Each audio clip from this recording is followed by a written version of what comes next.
Nabi Zulkifli merupakan salah satu nabi yang diutus Allah ke muka bumi, meski memang tidak begitu terkenal seperti Nabi Ibrahim ataupun Nabi Muhammad. Demikian juga dengan kisah-kisahnya yang hanya diketahui oleh sedikit dari umat Islam, tidak seperti nabi lainnya. Meski demikian, Nabi Zulkifli menjadi salah satu nabi yang disebutkan namanya di dalam kitab suci umat Islam, yaitu Al-Quran.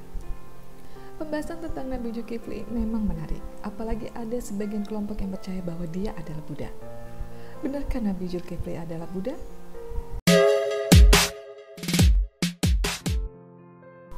Nabi Zulkifli adalah salah satu di antara 25 nabi yang wajib diketahui oleh umat Islam. Meski demikian, kisahnya tidak diceritakan secara jelas di dalam Al-Quran kecuali hanya nama dan sifatnya saja. Penyebutan nama dan sifatnya itu pun hanya sebanyak 2 kali saja, yakni pada surat Al-Anbiya dan Sa'ad. Dan ingatlah kisah Ismail, Idris, dan Zulkifli. Mereka semua termasuk orang-orang yang sabar dan kami masukkan mereka ke dalam rahmat kami. Sungguh mereka termasuk orang-orang yang soleh.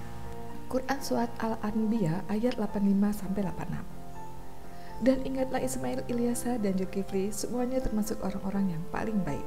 Quran Surat Sad ayat 48. Dari 2 ayat ini jelas bahwa Allah menggambarkan Nabi Zulkifli sebagai orang sabar, saleh, dan paling baik. Penggambaran tentang sosok Nabi ini pasti bukan tanpa alasan. Karena dalam lembaran sejarah masa lampau, Zulkifli pernah diuji dengan kekuasaan dan merasakan bagaimana beratnya menjadi seorang raja sekaligus Nabi. Saat menjadi raja, Zulkifli memang dikenal sebagai pemimpin yang jujur, adil, amanah, dan bijaksana. Ia lebih mementingkan kehidupan rakyatnya daripada diri dan keluarganya sendiri. Ia pun tak pernah lalai dalam menjalankan tugas dan tanggung jawab kepemimpinannya, serta selalu memastikan kebutuhan rakyatnya terpenuhi secara adil tanpa memandang golongan. Selain itu, dia juga dikenal sebagai pemimpin yang teguh, selalu memenuhi janji dan sabar dalam menghadapi setiap masalah. Lalu bagaimana dengan dugaan yang menganggap bahwa Nabi Zulkifli adalah sang Buddha? Sebagai pembuka, menurut catatan sejarah yang dibuka, Zulkifli bukanlah nabi asli, tapi sebuah julukan yang disematkan kepadanya oleh seorang raja yang hidup di zamannya. Dia memiliki nama asli Basar, namun diganti oleh raja karena berhasil menyelesaikan amanah untuk berpuasa di siang hari, salat di malam hari, dan sabar menahan amarah. Ketika itu, sang raja sedang mencari seseorang yang layak menggantikan dirinya, dan pemuda bernama Basar adalah satu-satunya orang yang sanggup memegang amanah tersebut. Sejak saat itulah nama Zulkifli melekat padanya. Sedangkan Buddha menurut pandangan kaum Buddhis bukanlah sosok Tuhan yang disembah, melainkan orang suci yang telah memperoleh pencerahan batin secara sempurna. Ia juga tidak bersifat tunggal. Dengan kata lain, Buddha bukan cuma satu orang saja, tapi ada banyak, dengan peran selayaknya seorang nabi dalam agama samawi. Buddha disebut mirip dengan nabi karena ia hadir untuk membimbing dan menuntun jalan kepada umat manusia. Setidaknya ada 28 Buddha dalam keyakinan kaum Buddhis. Salah satunya yakni Siddhartha Gautama yang lebih dikenal dengan sebutan Buddha Gautama.